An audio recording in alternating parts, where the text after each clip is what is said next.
Hello guys, how's it going? My name is Dal, and every new World of Warcraft expansion brings with it plenty of new features. Whether we're looking at the Legion artifact weapon system, the Battle for Azeroth corrupted gear and items, as well as the Shadowlands Torghast Tower, though not many of these features carry over into the very next expansion. The Dragonflight's dragon riding feature, however, was so beloved by the community that it's here to stay eternally as an evergreen aspect of World of Warcraft. And the next expansion of The War Within is attempted to capture even more evergreen content with its hero talents, the open world content of the Delves, as well as its old friendly account-wide warbands. And honestly, a lot of these features actually sound really good on paper. But before we got the official reveal of the War Within expansion, it was a time of wild speculations, as the entire community got to voice their guesses as to what the next chapter may entail, with so many sharing their thoughts as to some of the favorite features they would love to see in the future. In today's video, I wanted to compile a list of 5 of the most popular fan-requested features that just about every WoW player would want to see from the very next expansion, or with a future update going forward. But right before that, most of you guys watching these kind of update videos are still not subscribed. However, the more of you remind, the more of you do. So let's keep it going. Subscribe to the channel and ring the bell if you're watching these videos anyway. Especially if you want to get more regular content regarding Dragonflight 10.2 or any of the future updates going forward.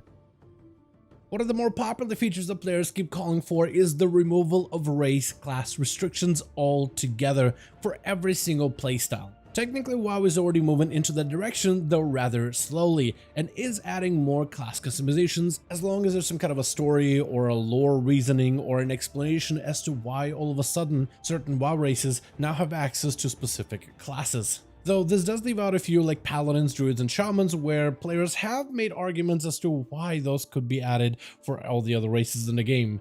And then there's the more special cases like demon hunters, which, are just limited to blood elves and night elves. And then there's the evoker, which is limited to Dragthier only. And for those last two, a lot more work is going to have to be done to give some kind of a proper explanation that kind of fits it. What the community is asking for specifically is just removal of restrictions just for the sake of convenience and freedom. And for a number of those players, they even say that they should go further beyond by removing racials out of World of Warcraft so there's no technical advantages between a dwarf paladin, Draenei paladin, or a human paladin, for instance.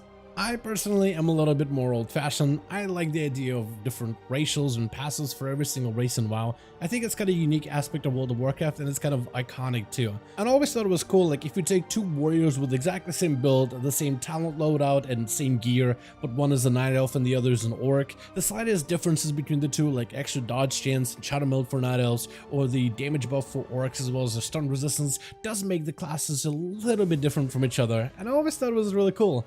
Though on the other hand, the convenience and freedom to play whatever you like and customize your character in any way without being punished in endgame content, I also think would be kind of cool too.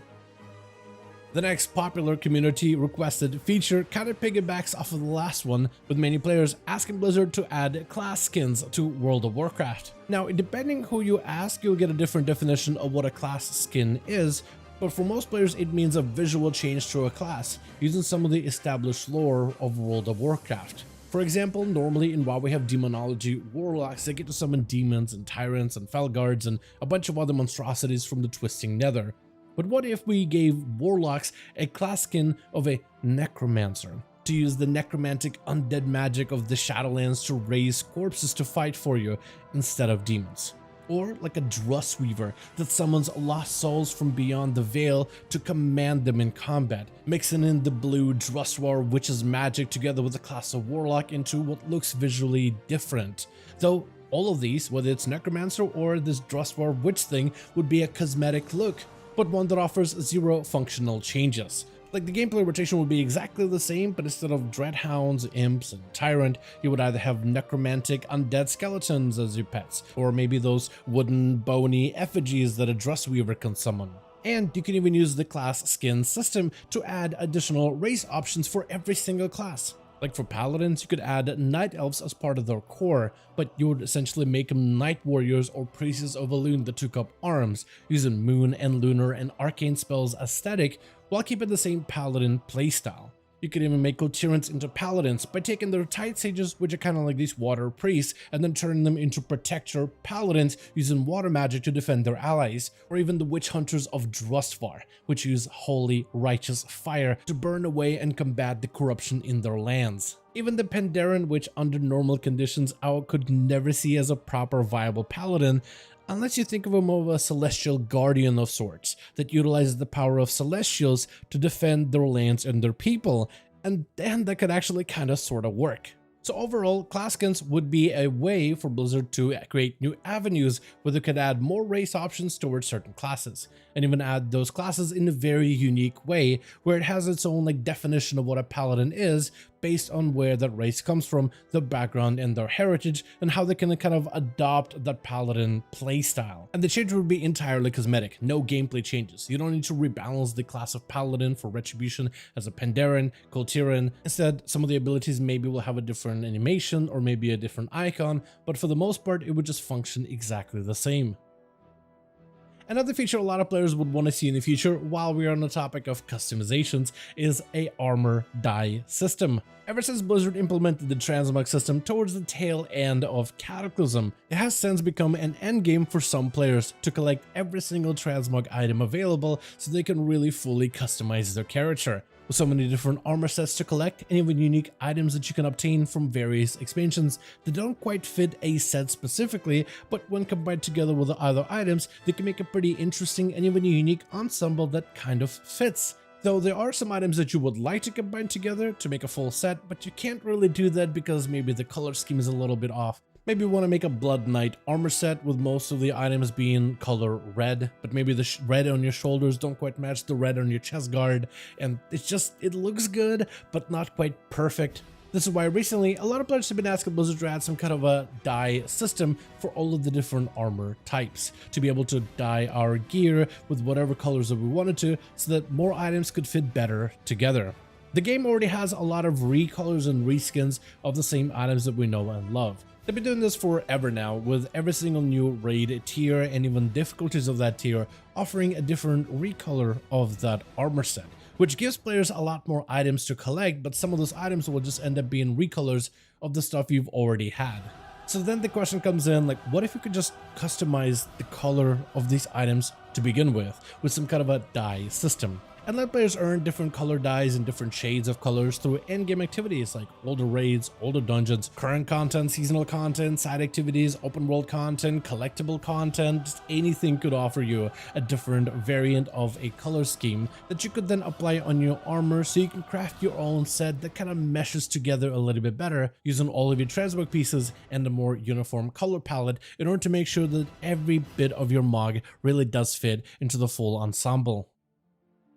Another requested community feature that's actually been growing over the past few expansions is a WoW story quest mode, which, to give credit where it's due, was originally populated by Taliesin and Evitel idea from a couple of years ago, and I see this idea commonly brought up nowadays in the comments, in the forums, in the streams, and everywhere that I really go, especially when it comes to people talking about what aspects could be featured in the next expansion. Essentially, what players want is an option to create a new leveling experience, something that's a little bit more focused and on rails over the freedom of being able to quest everywhere you want to. A curated quest line that spans multiple expansions, which takes you through specific highlighted quests that follow the main points of World of Warcraft lore in a chronological order, using in-game instances and dungeons to highlight the key moments of World of Warcraft, starting from vanilla, ending in present day. And they can even utilize the newly developed dungeon follower system to make it happen, which lets players venture through some of the old raids and dungeons to experience some of those key moments of WoW history. Using NPC followers to create a tank and a healer and a couple of DPS players to follow you around to make sure that you can get through the content much easier. And you can even have the player fight alongside key characters of World of Warcraft. Like if you're doing a raid from Legion, you could be fighting together with Illidan, Khadgar, and Valen in places where that is appropriate. The quest and experience will start in vanilla and go through all the main highlights that would eventually lead you to the opening of the big gate for the Burning Crusade expansion, all the way through that expansion until you defeat Illidan, then back into Wrath, Cataclysm, and go through all the expansions while giving the player the chance to learn the history of World of Warcraft, experience some of those key moments of WoW lore, and how it all ties and connects to one another as they eventually make their way towards the very tail end of that experience that will then lead you into the most current expansion. And this optional on-rails experience might be better than what new players currently go through, which is them hitting level 10 and getting flung into Battle for Azeroth without really any rhyme or reason. But as they get through Battle for Azeroth, they get through all the story, they get to do Tiragarde, they'll get to do Stormsong, they'll get to do Drusvar, and about 3/4 of the way through the storyline, just as they're getting at the good part, they hit that level 60 and then get flung right back into Dragonflight, never getting to finish out that story. For many WoW veterans, most of us just kind of want to get through the leveling as soon as possible so we can get into the end game content and have a viable alt that we can now play in Dragonflight. And players have the freedom to quest anywhere they want to, and they can use the most optimized routes to create the shortest leveling experience available. But for brand new players that are not that familiar with the game, that just leads to choice paralysis. There's all these different expansions, so many different quests to do, you don't really know where to begin, and that just can be too much.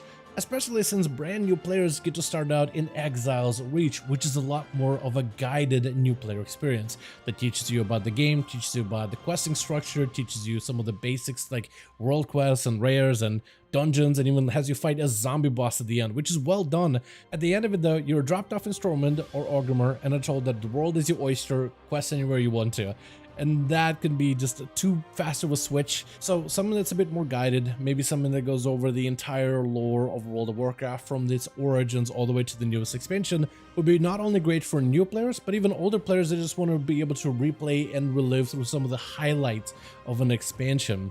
And maybe while you're inside of dungeons and raid instances, there could even be some kind of like a guide system. Like what if your followers maybe give you hints like, hey, you're gonna take a lot of damage, pop a defensive, or hey, the boss is now vulnerable, pop all your offensives and do as much damage as possible. And maybe even go through some of the basic mechanics that a normal player, an average player would encounter once they hit some of the endgame content in Dragonflight. Player housing and even guild houses is a feature that's often being brought up into the community towards the tail end of an expansion, and usually around the time we get forum posts on MMO Champion, Reddit, or even the WoW forums claiming to be a leak that hints at the next World of Warcraft expansion, before Blizzard gets to announce it in an official capacity. Vast majority of those leaks are fake, but they are fun to read through anyway, and a lot of them go into details like the next class that will be released, the zones and the dungeons we'll explore, as well as a big list of features that are definitely arriving with the next expansion. And a massive amount of them include player housing as one of those listed features. And even though majority of us know that these posts are fake, the simple inclusion of player housing is enough for some players to want to believe that these some way somehow are actually real, which points to just how badly people want player housing to come to World of Warcraft. Over the last few years, WoW has become a very customizable game, as from the very start of creating your character, you gotta choose your class, as well as your race choice, and how you want to customize your character with all the little details included. From there, you get to choose which spec you want to play or which talents you want to run to make your perfect build. For transmogs, you get to customize your armor stat and even your weapon, and even choose which enchants you want to be adornishing your weapons with. Certain classes like hunters can even choose what kind of pets they get to run and have the pets match their transmogs or their style. Players can customize their character further with glyphs that can alter abilities in visual ways, and finally you get to choose which mount you want your character to be riding on. So if you were to expand this customizability feature even further, adding a customizable housing system would kind of make sense in my opinion, which would be maybe a small place for you to own and decorate and adorn with a bunch of different furniture and memorabilia of your in-game deeds. There's a lot of housing systems already present in other games, and World of Warcraft could borrow a lot of those ideas to create the perfect housing system. Technically, a form of housing has already been implemented back in Warlords of Draenor in a form of garrisons, which simply gave you somewhat customizable pieces of land where you could place different buildings that would also grant you bonuses. A Dwarven bunker, for instance, would give you bonus reroll tokens for raids and dungeons. Taverns would give you daily quests for dungeons and even let you recruit followers to place all over your garrison. Profession buildings would help you produce related items, such as a leather and fur from a barn, cloth items and gear from the tailoring emporium, or even personal bank in your garrison that you could build with a storehouse. and you even got a nice little dock where you could have ships just kind of hanging out back. Using the mission tables, you can then send your followers and your ships to expeditions to gain more experience, or to bring back treasure, or even complete quests while you're offline from the game. Alliance could place their garrison in the Shadowmoon Valley, whereas Hold will build theirs in Frostfire Ridge. For Alliance players, you mostly get human-style architecture for your buildings, while Horde got the very much orcish, spiky type of look to them. And while some do view garrisons as a viable WoW's version of a player housing system, I don't really agree that it was done super well, not in the same form that players would want out of a proper housing system. Starting with the location of your house, many players would have loved if the garrisons could then be built anywhere on Draenor, like in the Grand for instance, where the view of the zone would definitely have improved the whole garrison experience. Maybe instead of running a big old fort, instead you want to have a house just for yourself. Like, what if you could just rent out a room in Stormwind, or even a room at the top of the towers in Dalaran and just use that as your player home? Maybe even let the player decorate the house however they want to. Garrison's buildings came in pre-built, but somebody had to place all of the assets down into the buildings first, and honestly they did a really good job, and the art team for WoW generally does great things when it comes to making the buildings feel lived in, and they feel pretty real and even immersive at times. Well, what if you were to give players access to an in-game version of those same tools and let them customize the house however they want to, placing tables, chairs, beds, and other furniture anywhere they like? And that's what a lot of people really would want to see out of a player housing system, is the freedom to customize it however they wish. Though we're probably unlikely to see any kind of player housing system anytime in the future. In fact, Blizzard actually responded to that question of player housing in an interview not too long ago, stating that one, player housing project like this that meets the demands of players would probably an undertaking that would be done over a few expansions before it's fully properly realized, because they could drop in a house and a bunch of assets, but that's not necessarily what players want. They would want the in-depth customization and even be able to expand the house and place it anywhere they wish. To make the project fully work, it would basically cost them an entire raid tier, as in like a full season worth of content. I guess imagine a situation where instead of getting a new seasonal raid, new seasonal set of dungeons, new seasonal PvP updates, class changes, or even the 0.5 and 0.7 patches, which brought in mega dungeons, more open world content, big class reworks, talent reworks, big adjustments, big catch-up bonuses and such. Instead of all that, you just got houses. But it is the very best, most perfect customizable version of a housing system that you've always dreamed of. And you can let me know in the comments below if you would personally take that deal. Would you take the very best housing system ever created over a full new set of seasonal content? As per usual, if you guys enjoyed this video or found it informative, go ahead and give it a thumbs up. I would very much appreciate it. And as always, in the description of every single video and live stream, we have a link to our Discord community channel. Probably the best place to reach out to me directly in case you want to let me know what you thought about this video, or hang out with the rest of the community to discuss some of the upcoming changes. Join our Discord to become part of the community. But otherwise, thank you all so much for watching this video. I do hope you guys enjoyed. Let me know all of your thoughts down below. And as always, I'll see all of you guys in another video.